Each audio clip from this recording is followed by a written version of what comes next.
Every city in the country, every city in the world probably, has a pizza place. It's usually pretty good, it's usually pretty cheap, but there's something about making your own at home that just really drives the point home. Do you know anyone that doesn't like pizza? I don't want to know that person. Honestly, making pizza only takes a few simple ingredients. What you're going to need is a little bit of warm water. It's going to activate a good amount of dried yeast, a bit of sugar that's going to act as food for the yeast, salt for flavor, flour for the base of the dough. Extra virgin olive oil that's going to, one, make your dough a little bit easier to work with, and it's also going to add just a little hint of flavor. All right, so first things first, we have to bloom our yeast. So in warm water, and by warm I just mean like when you put your finger in, it shouldn't feel like anything. It's not cold or hot. So you're going to give it a stir, make sure everything's well hydrated, and then you're going to see that your yeast is going to start to produce a little bit of bubbles, and it just means that it's kind of alive. If you don't see any change, that means that your yeast might be a little on the old side. Throw that out and start again with some fresh yeast. We're going to add salt to the flour and not to the yeast water mixture. Salt will slow down the production of yeast, so we want to make sure that we're adding that later on once the yeast is already activated. We're going to add extra virgin olive oil. Again, it's going to add a little bit of flavor. We're going to throw in the water and sugar mixture. It's easiest in a bowl because it won't like make a huge mess while you bring the dough together. What we're trying to do is just hydrate as much of the flour as we can. Once we're happy that we're not going to have like water or flour all over the place, we can toss it onto our board and start kneading it. So kneading is one of those things that like people tend to not do enough. Set a timer and do it for 10 minutes. You want to be able to look at it and it's like so pokey and smooth and fun. And what you're trying to do is just roll the dough on top of itself and then push forward. You're not trying to tear the dough. You're really just trying to like rotate and make sure that you're getting like all parts of the dough incorporated. At the end of it, we want like a really nice, pretty top. You'll know when you're done kneading the dough when you press the dough and it springs back right away. So now what we want to do is get like the really gorgeous top part of the dough. You can just pull the sides of the dough from the outside in so that it makes a nice ball on the other side. Once you turn it over, push your pinkies in and kind of rotate the dough into like a really beautiful round ball. All right, cool. So ready to rise. And we're going to go into a big bowl, put a little bit of oil in there so that the dough doesn't stick. And then you're going to cover the dough itself in oil as well. This is going to rise significantly and we don't want to stick to the cling film. So I like to cover with cling so that it's much easier to get off. Like I've done a lot of doughs where you cover with a towel and then it gets stuck to the towel. So I prefer cling. So you can let this rise for an hour if you don't have a ton of time. Even better would be to let this rise overnight. So the one on the left is one that's been risen for 24 hours and the one on the right has been rising for an hour. It's still going to be a great flavor. It's still going to be a great texture. So the longer you let this process go, just like the more flavor and the more complexity is going to be in your dough. And what we're going to do now is just bring this dough back to life.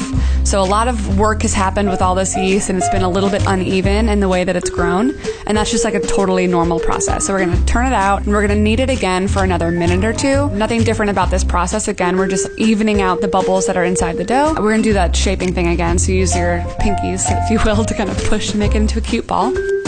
And if you're using store-bought pizza dough, you want to do this as well. So knead it for a minute or two and leave it out at room temperature while you're doing all of your other pizza prep. And then we're going to cut it. So as you can see, now that we've cut into this, you can look at that cool I just love that. It's so cool. Okay, sorry. Back to what we're talking about. So you can see like just how much gluten development, just how much fermentation and growth and all the yeastiness, sciencey stuff is going on, how alive our dough is. Like that's an awesome process to see.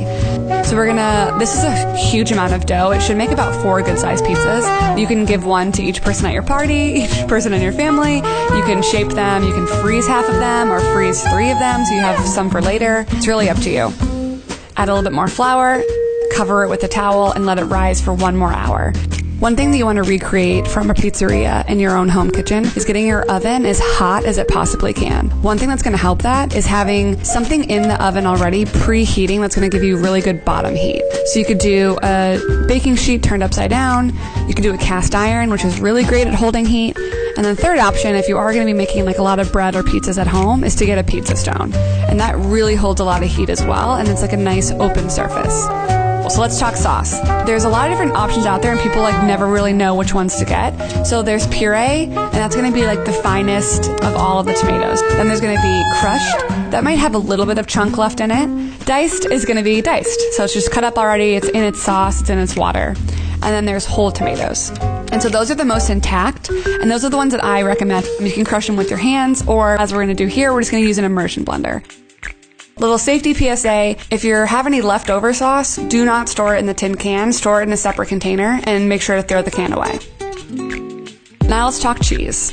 The thing about pre-shredded cheese is it has some product on it that prevents it from clumping in the bag. It just kind of doesn't allow things to melt as easily. If you shred the cheese yourself, it's going to be much softer. It's going to be a better flavor in the end. So if you have the option, we do recommend that you shred the cheese yourself. One thing about using fresh mozzarella is that you can leave the chunks as big as you want. So if you're super cheesy, you can have huge chunks on your pizza. So now that our dough is rested, it's ready to be shaped. There's a lot of different ways that you can get your dough out to a good shape. What I like to do is kind of do like a finger poke, if you will, all over the dough. One, because it's so fun, but also if you can see these kind of bubbles that are developing, I'm allowing those to stay in the dough, and then those are gonna help give you those awesome pizza bubbles. You can stretch the dough with your hands, just kind of being really careful. You can use your fingers and kind of spread it, if you will. Do a combo of things. I used to work at a pizza place, and the guy would actually put the dough like on the side of the table and kind of stretch it that way, and he would let gravity work its magic and kind of let the dough stretch out itself. It was kind of fun. I thought it was like a cool technique. He was able to do it much quicker and smoother than I'm able to do. And then the classic way that everyone wants to know how to learn is the tossing of the dough technique. So you kind of want to create a spinning motion with your knuckles as you're throwing it in the air. So on your knuckles, rotate and toss, catch. So now it's time to assemble our pizza. So we're going to use a turned over baking sheet. So this is going to act as our peel. And a peel is that cool plank that they have at a pizzeria that helps get the pizzas in and out of the oven. And we're gonna use a little bit of semolina. If you don't have that, you can use flour. But we just need something so that the pizza won't stick to the bottom, but also so that it helps us move the pizza really quickly off our quote unquote peel and onto the preheated baking sheet. And then we're going to just reshape our pizza ever so slightly, restretch it out just a little bit. So when you're adding sauce and stuff to your dough, just try and work quickly here. So don't panic or anything, but if you are too slow, it's gonna be much harder to get the pizza off the peel and into the oven. So we're gonna use just a ball of mozzarella, and I like to tear it up pretty small so that we can get a really good even amount of cheese throughout the whole thing. So you want to take it off when the cheese is a nice dark deep brown and the crust is a golden brown as well. And then we like to do a little bit of fresh basil on top. Again, I'm kind of a perfect biter, so I like everything to be a good bite size. I don't want to bite into a huge piece of basil and then have it hang out of your mouth. You know what I mean? Yum. So that's a classic margarita. Look at the crunch. Yes. All right, cool. And now you eat. Really easy. And a little pizza bianca, if you will, or a white pizza or a pizza without a sauce. That's just going to be a little bit of olive oil. Again, more cheese of your choice. We're using mozzarella. We put a bit of dried oregano on top of this as well. And this is going to go into the oven as is.